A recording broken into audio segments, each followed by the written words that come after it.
Welcome to This Explainer. Okay, let's just jump right into a genuinely fascinating paradox that is playing out right before our eyes.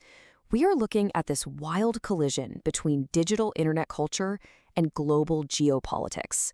Right now, Generation Z is interacting with one of the most significant global superpowers in a way that completely shatters historical norms. We're talking about an entire generation that doesn't fear China, but at the exact same time possesses vanishingly little structural knowledge about it. So let's unpack exactly how we got here. First up, there is this bizarre, incredibly viral cultural trend that has been sweeping across social media feeds over the last couple of years. It's called China-maxing. Western youth, Gen Z in particular, are just openly embracing the aesthetic of a global superpower. They're adopting traditional wellness routines like Jin, which are these ancient breathing and stretching exercises. They are raving about Chinese public infrastructure, and they're really leaning into the consumer tech. It's this open appreciation that is just a total 180 from traditional geopolitical narratives. I mean, just look at how casually this pops up in online culture. Back in April 2025, one X user famously posted, "You met me at a very Chinese time in my life." It's a hilarious direct parody of that famous ending line from the movie Fight Club, but it perfectly captures how integrated this shift has become in everyday discourse. It isn't even seen as subversive by the people posting it. It's literally just a part of their digital lifestyle now. And the crucial takeaway here is that this isn't just some niche meme you stumble across at 2 a.m. We are talking about a massive, algorithm-driven wave of soft power. Nearly 40% of Gen Z prefers using TikTok over Google as a primary search engine. We're seeing over 4 billion, yes, billion with a B, views on hashtags like becoming Chinese. Chinese short-form dramas, over 1 billion overseas downloads. And gaming hits like Black Myth Wukong are pulling in over $1 billion globally. This is cultural export reaching young audiences directly, completely bypassing traditional diplomacy. Moving right along to our next section, the generational divide.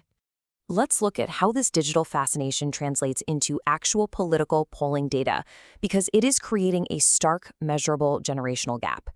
According to the Chicago Council on Global Affairs, older Americans maintain seriously heightened threat perceptions. 62% of boomers and 56% of Gen X view China's development as a critical threat. But Gen Z, that number plummets all the way down to 34%. They are by far the least concerned generation, consistently favoring friendly cooperation over containment. To put that into perspective, it helps to understand what those older generations are actually focusing on. Pew Research data shows us exactly what drives those higher threat perceptions. Older Americans are pointing to deeply rooted structural issues, things like China's impact on the global environment, the looming threat of cyber attacks, human rights policies, and economic anxieties like trade deficits and job losses. These are the traditional concerns that have shaped American worldview for decades. But when you flip over to Gen Z specifically, the narrative shifts dramatically. When asked what kind of threat China poses, 47% point to economic power, and only 24% see military power as the primary issue. But here is the stat that really blew my mind. A full quarter of Gen Z respondents, 25%, say China is not a threat to the United States at all. That is a massive departure from the foreign policy consensus we've seen over the last 30 years. So, here's the massive pivot for this explainer, and honestly the reason why all of this matters so much. We currently have a digital illusion masking a physical reality. On one hand, we have unprecedented digital engagement, billions of views, and massive cultural consumption. But on the ground, it's a completely different story. Today, there are fewer than 2,000 Americans actually studying in China, and the institutional programs designed to build real, nuanced expertise are actively being defunded. America's actual literacy about China's mechanics is vanishing, just as its digital aesthetic becomes wildly popular. Which brings us to our next section, a crisis of expertise. We are experiencing a systemic failure in the pipelines that build complex understanding, and it's happening fast. In 2020, the Fulbright program was suspended and the Peace Corps left China. By 2021, reports were already warning of an over-concentration of expertise. Jump to 2025, and the federal government terminates $86 million in Title V grants, which historically funded international education. And now, working groups are officially warning of a critical shortage of China experts within the next decade. It's a rapid-fire dismantling of scholarly exchange. And you can't have expertise without language. But we are seeing a total collapse in language training. Between 2016 and 2021, overall Chinese language enrollment dropped by 14.3%. It's hitting 2-year and 4-year institutions alike. Most alarmingly, graduate-level enrollment fell below 1,000 students for the first time since 2002. Without language skills, we lose the ability to study Chinese history and internal dynamics on their own terms. We just become entirely reliant on translations and third-party interpretations. Let's just pause on this number for a second. 15,000. In the 2011 to 2012 academic year, nearly 15,000 Americans were studying abroad in China, gaining that absolutely crucial firsthand on-the-ground experience. Today, that number has plummeted by more than 90%. We now have fewer than 2,000 American students studying there. The bridge of people-to-people exchange has practically collapsed. But it isn't all grim. Let's look at a bright spot in our next section, the infrastructure exception. Against this national backdrop, there is a real story of resilience. Institutions like the University of Colorado Boulder have managed to keep their infrastructure intact, largely through sheer institutional willpower. They're connecting faculty through their Center for Asian Studies, maintaining massive primary source library collections, sustaining language training, and refusing to give up on their faculty-led global seminars.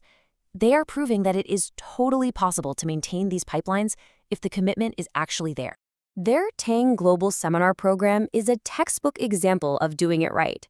They have sent students to China and Taiwan almost every single year since 2010. While other programs vanish, these credit-bearing trips are actively safeguarding a critical national strategic asset, literally putting students on the ground to see the realities for themselves. Scott Kennedy from the Center for Strategic and International Studies really hit the nail on the head here. He says the U.S. really needs a new generation of China experts to understand China, whether friend or foe. And that is the nonpartisan truth of the matter. True understanding is absolutely essential, completely regardless of where political relations are heading at any given moment. Ignorance is just never a strategic advantage. So let's wrap this all up in our final section, the paradox of understanding. This perfectly illustrates the core tension we've been unpacking. On one side, we have a youth culture that is so eager to consume the aesthetic and digital exports of China. They're sharing TikTok trends and doing Baduanjin routines. But on the flip side, the actual mechanics required to deeply understand the nation are being dismantled. We're seeing defunded study abroad programs, falling enrollments, and what's being called professional hawkflation, the political pressure to constantly sound aggressive rather than nuanced. We are essentially swapping deep literacy for surface-level affinity. So, I will leave you with this final thought to chew on. What actually happens when an entire generation replaces hard-earned, on-the-ground expertise with algorithmic imitation? What are the long-term geopolitical consequences of feeling a digital kinship with a global superpower, but entirely lacking the tools to understand its deeper mechanics? It's a question that is absolutely going to shape the decades to come. Thanks for joining me for this explainer, and as always, keep asking the big questions.